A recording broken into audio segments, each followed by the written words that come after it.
Bonjour à tous, c'est Zara pour notre live de ce jour, hein. J'ai quelques petits soucis de connexion. Du coup, je vais me remettre sur Insta euh, avant qu'on démarre ce live.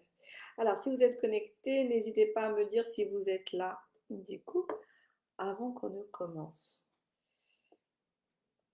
Rebonjour Insta, du coup, j'ai dû me déconnecter parce que j'avais des soucis, du coup, de connexion. Faites-moi un petit coucou pour me dire si vous êtes là, pour me dire qui est là. Pour les personnes qui nous rejoignent un peu plus ou les personnes qui nous rejoignent en replay, vous pouvez passer cette première partie où justement on attend que tout se cale, tout se connecte. Du coup, c'est jamais très bien calé, mais bon, tout est toujours parfait. Du coup, alors une personne qui se connecte sur Facebook, faites-moi un petit coucou pour me dire qui est là. Du coup, et dites-moi comment est-ce que vous allez en cette période. Alors, pour les personnes du coup qui ne me connaissent pas ou qui ne me connaissent pas beaucoup, pour les personnes qui me découvrent pour la première fois, je suis Zarani Riarigoni. J'accompagne les personnes stressées et angoissées. Hop, je remets bien la caméra d'instant. J'accompagne les personnes stressées et angoissées qui veulent s'en libérer pour vivre une vie avec plus de sens. Euh, J'aime beaucoup faire ces lives, même quand il y a des problèmes techniques, j'aime beaucoup faire ces lives parce que pour moi, ce sont vraiment des temps de partage importants. Du coup, et aujourd'hui, j'avais envie de vous parler de, de ce dont on rêve. Et j'avais appelé ce live Faites de vos rêves, fais de tes rêves une réalité. Euh, et encore, c'est encore plus challengeant pour moi de parler de ce sujet, encore plus aujourd'hui ou dans cette période où ça n'est vraiment pas facile pour tout le monde, que ça soit, ben, je pense aux personnes d'un point de vue économique, au niveau du boulot de chacun, mais pas que. Pendant cette période où justement on est séparé de nos proches, où ça n'est pas évident. En fait, c'est pas évident de se dire qu'on va s'autoriser à rêver. Et pourtant, moi, pour ma part, personnellement, il ne s'est jamais autant passé de choses dans ma vie que ces derniers temps. Et c'est pour ça que j'avais envie de vous parler de ce rêve et de s'autoriser à rêver. Euh, S'autoriser à vraiment rêver et à se dire que tous les rêves que nous faisons, on peut les réaliser. Et du coup, j'avais envie qu'on parle de cela, de ces rêves. Moi, je suis plutôt de nature à vraiment beaucoup, beaucoup rêver. Et, euh, et souvent, ce qui se passait, c'est que quand je rêvais, alors je ne sais pas pour vous, je ne sais pas dans votre enfance du coup, mais quand moi je rêvais, j'aspirais à plusieurs choses. Euh, je redescendais souvent sur Terre parce que on me disait que c'était des rêves et qu'un rêve, ça ne se réalisait pas forcément. Voire c'est très rare si se passe quelque chose, un miracle, du coup, et que ce rêve se réalise. Et donc souvent, chez moi, ça retombait comme un soufflet et du coup, bah, je laissais tomber, j'arrêtais de rêver.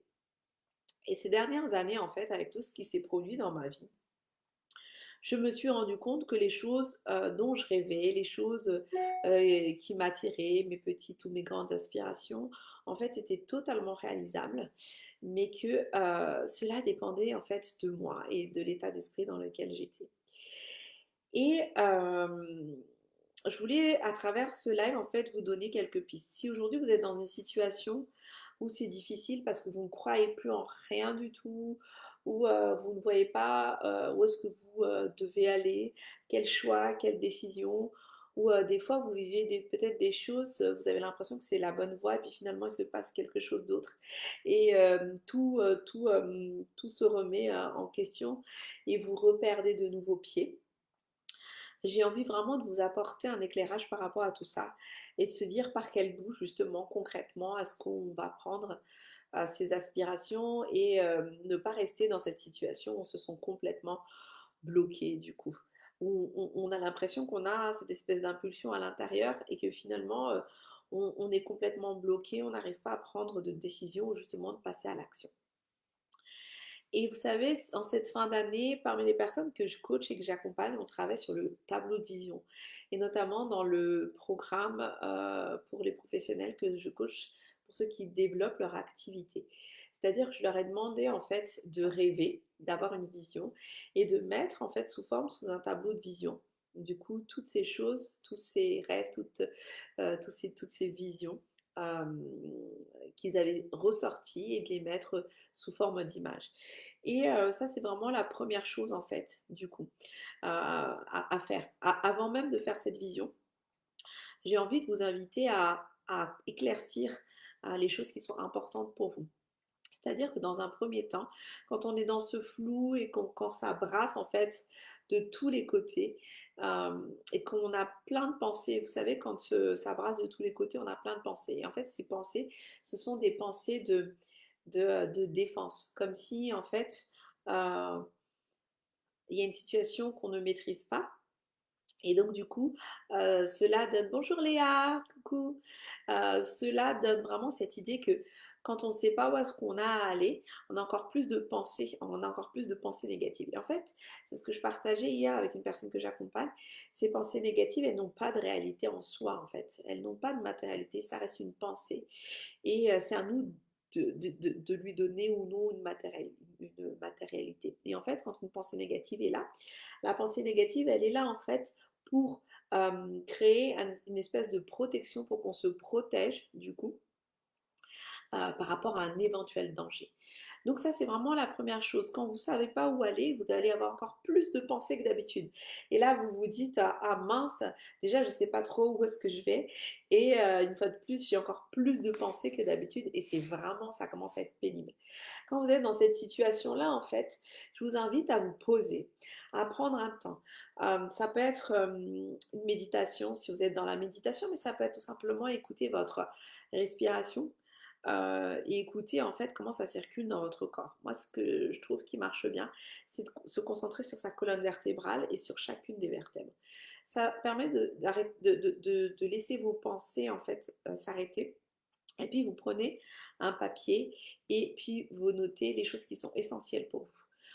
En fait, le fait de penser à ce qui est essentiel vous permet de rentrer vraiment dans cette idée que je me pose sur ce pourquoi je suis là. C'est-à-dire que chacun d'entre nous, en tant qu'être humain, on n'est pas juste là pour faire joli, même si je sais que vous êtes tous très très beaux et très magnifiques. On n'est pas juste là pour faire figuration.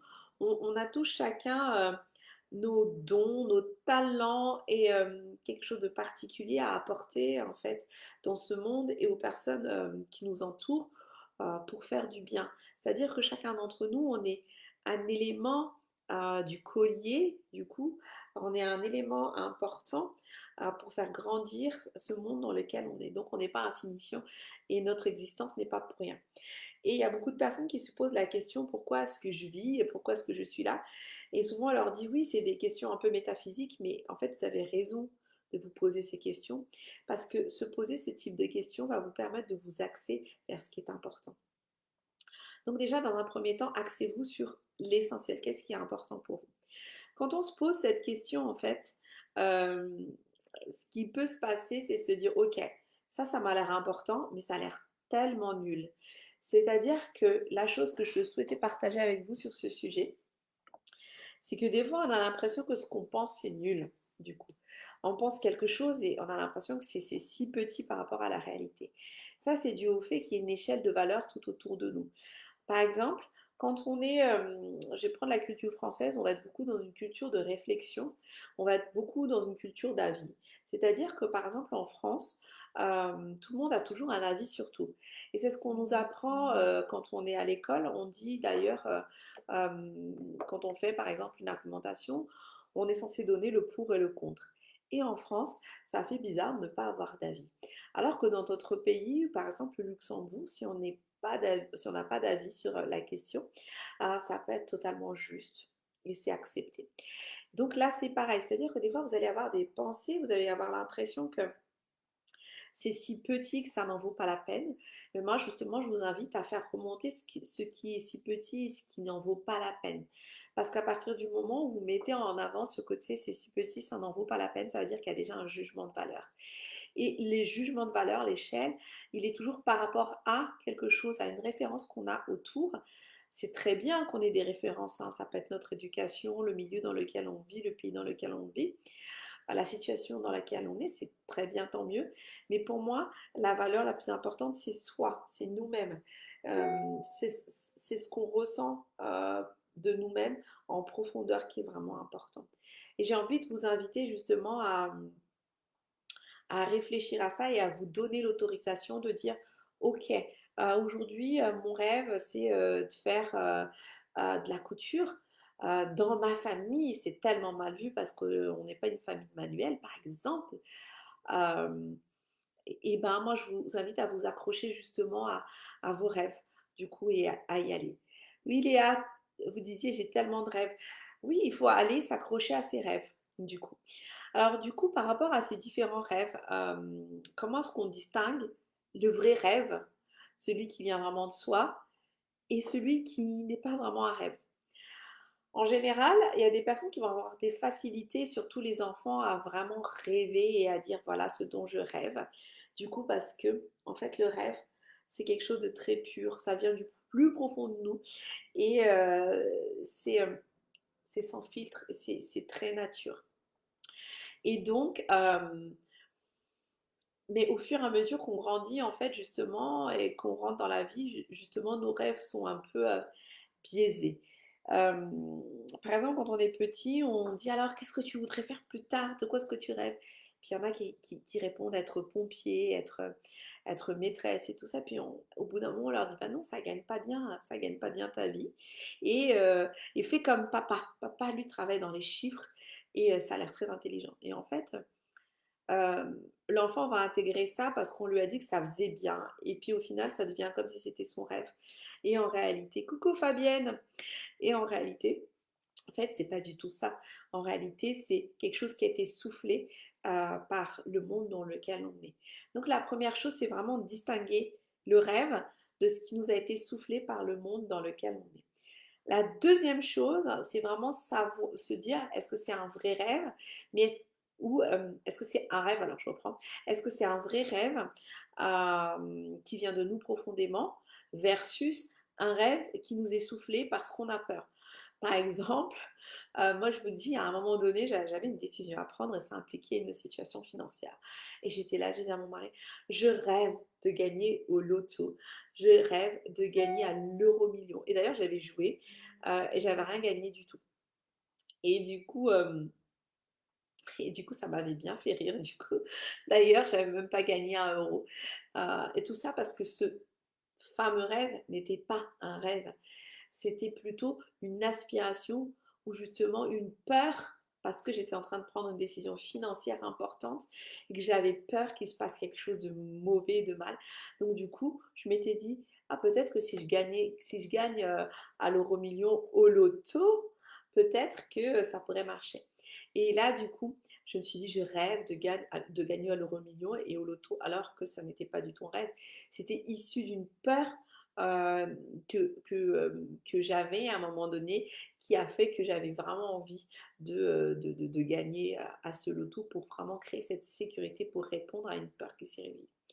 Donc, je reprends. Il y a les rêves qui sont pas des vrais rêves et qui nous sont soufflés par une éducation, par une société, parce que ça fait bien. Et d'ailleurs, moi, j'ai vécu aussi par rapport à ça parce que je disais oui, je rêve de travailler dans la finance, chose que j'ai faite. Du coup, je rêvais de faire ça, mais en réalité, je rêvais pas du tout de faire ça. C'est que ça faisait bien. C'était au fond, je rêvais de satisfaire ma famille, mon entourage, et donc je m'étais mis une image mentale, mais c'était pas un rêve, c'était pas du tout moi. J'avais horreur de ça. Donc, par rapport à une référence, donc ça peut être quelque chose qui est dicté par rapport à une référence du coup de la société. Ça peut être quelque chose qui est dicté par rapport à une peur, donc par rapport à l'exemple que je vous donnais tout à l'heure, par rapport à l'euro million, par rapport au million. Et d'ailleurs, c'est pour ça qu'on ne gagne pas, parce que du coup, la motivation, il y a une grosse motivation derrière, et vous vous rendez compte en regardant justement les personnes qui gagnent, c'est souvent les personnes qui vous disent ah non, j'ai joué comme ça. Je me suis dit tiens, pourquoi pas et on verra. Il y en a même qui oublient leur ticket et de regarder leur ticket alors qu'ils ont gagné. Et là, on voit justement que ce sont les personnes qui sont libérées et légères par rapport à ça qui voient justement se réaliser quelque chose d'aussi fort que gagner de l'argent. Donc voilà par rapport aux rêves. Donc bien faire, le point par rapport à ce que vous rêvez vraiment et ce dont vous rêvez vraiment, c'est quelque chose qui est en lien avec votre mission en fait, votre être, le plus pur et le plus simple et c'est pour ça que je vous proposais en tout début, en tout cas, pour pouvoir revenir à ça, de réfléchir à ce qui est essentiel pour vous. Basique, de façon très basique, qu'est-ce qui est essentiel pour vous? En enlevant, la structure, en enlevant les choses qui font bien, en enlevant aussi l'affection hein, des êtres qui vous sont chers. C'est-à-dire que des fois, parce qu'on aime certaines personnes qui nous entourent, on a envie de faire bien pour ces personnes. Et on oublie du coup ce qui est essentiel pour nous. Parce que c'est douloureux de voir certaines personnes souffrir, on oublie ce qui est essentiel pour nous. Et on ferme en fait cette ouverture qui peut se créer par rapport à ce rêve. Alors, si vous avez des partages, n'hésitez pas, je suis très très preneuse. Par rapport à ce live, pour moi, l'idée c'est de dire fais de tes rêves une réalité. Du coup. Donc, la première chose par rapport à ce partage, c'est d'identifier ce qui est vraiment de l'ordre du rêve, en tout cas chez vous, et non pas seulement quelque chose qui vient d'une éducation, d'une aspiration liée à ce qu'une société va créer ou quelque chose lié à vos peurs.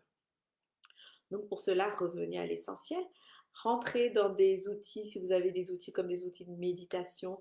Faites-vous accompagner si vous avez besoin de travailler sur ces sujets. Moi, j'ai eu un accompagnement qui est bientôt terminé, un accompagnement d'une personne qui est en train de se révéler beaucoup parce que moi, j'accompagne en ce moment.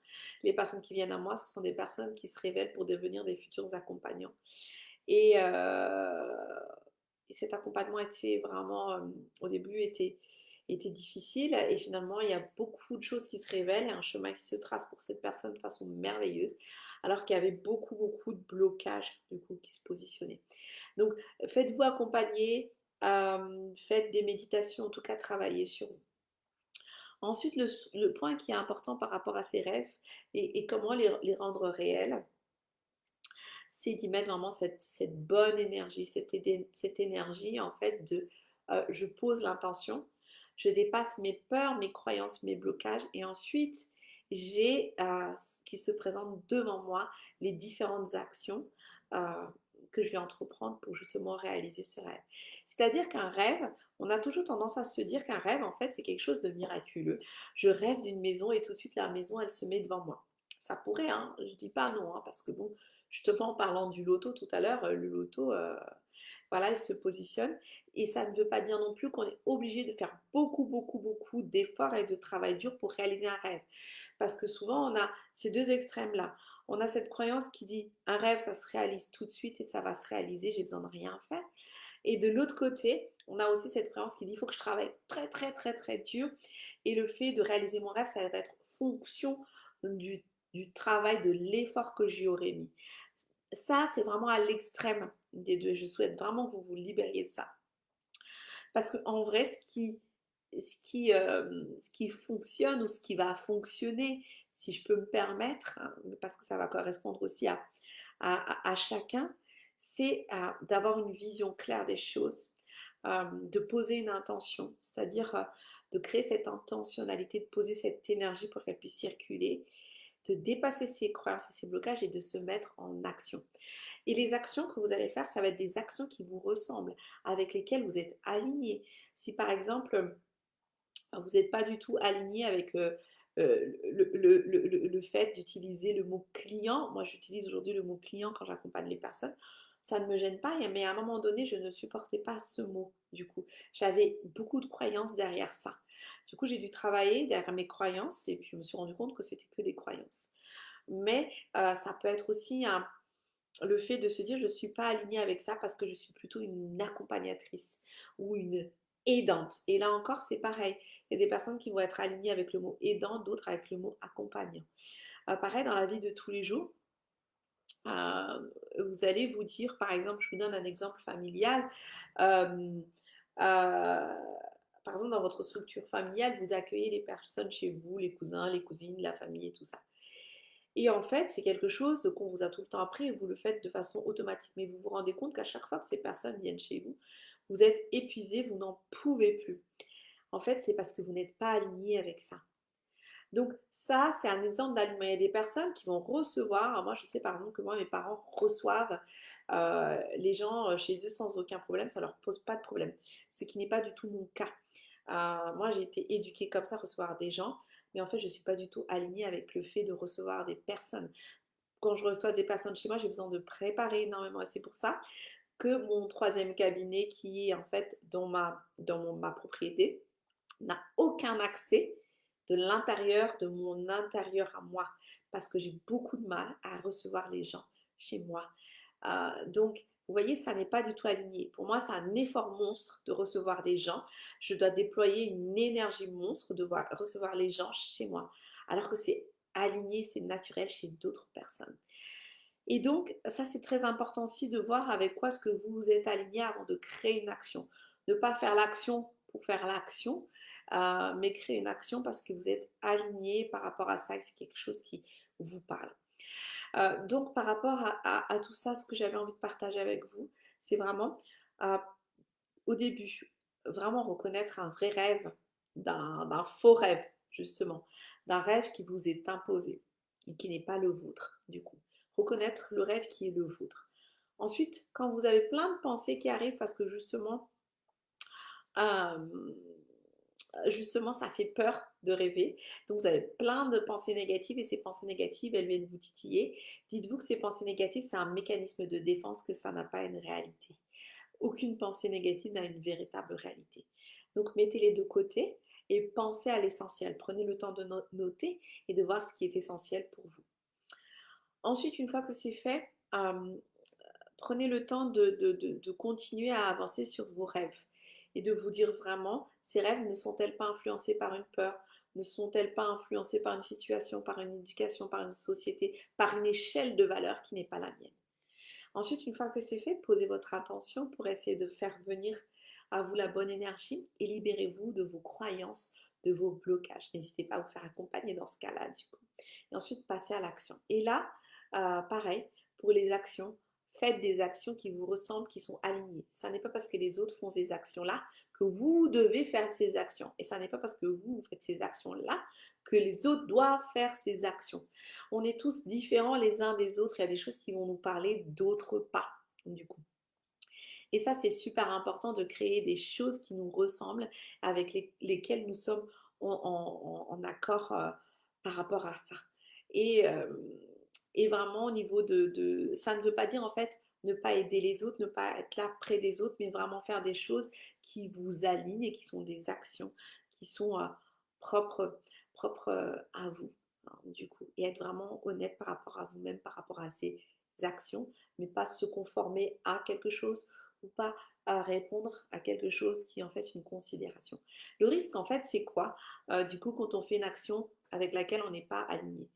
De un, ça nous prend beaucoup d'énergie et de deux, en fait, on va à l'extrême. Moi, je suis allée dans des extrêmes pas possibles parce que j'étais face à des actions qui n'étaient pas alignées. Je rentrais dans de la colère et dans des phases de méchanceté et de rejet monstrueux parce que tellement j'étais pas alignée avec certaines actions que je faisais. Donc ça, c'est important aussi de travailler ces actions. Mais je ferai un prochain live de coup dessus parce que ça m'inspire énormément, du coup, par rapport à ce que je souhaitais partager. Voilà ce que j'avais envie de vous partager aujourd'hui. Je vais juste tirer une petite carte pour clôturer ce partage, du coup. Hop. Là, ce qui me vient comme carte, c'est cœur et âme, que j'aime bien utiliser, que je n'utilise pas toujours dans mes lives. Mais là, ça m'inspire ça. Hop, cœur et âme.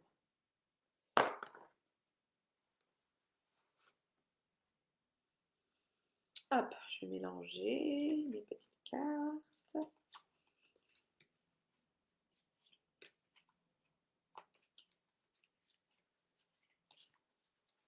Hop, celle-ci.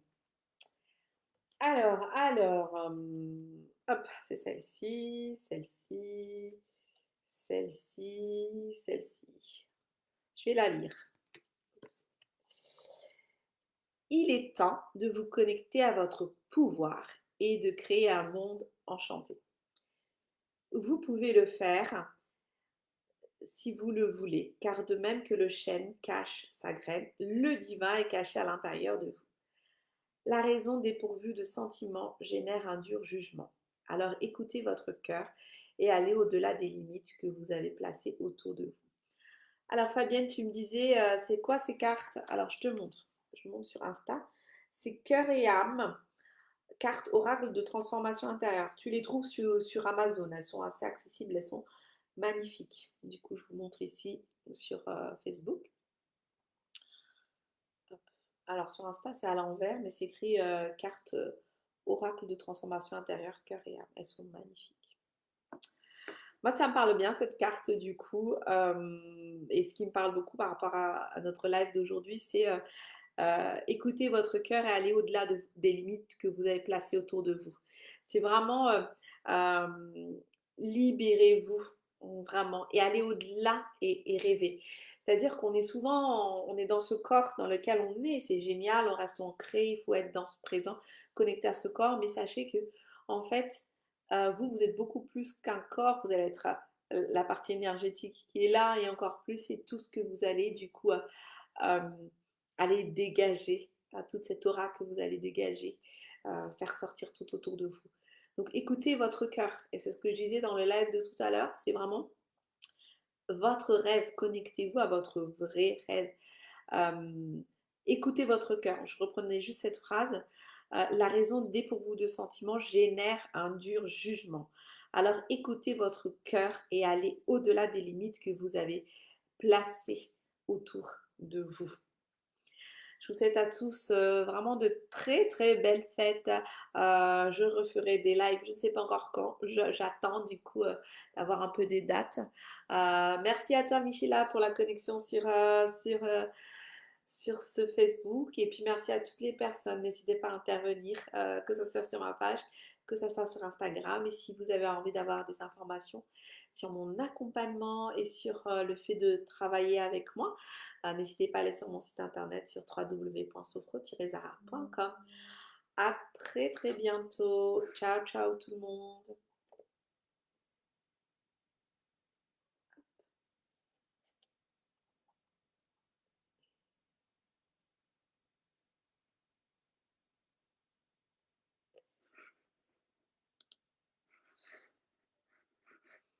Bye bye Karine, à très bientôt. J'avais pas vu que tu étais connectée. À très bientôt, je t'embrasse bien fort.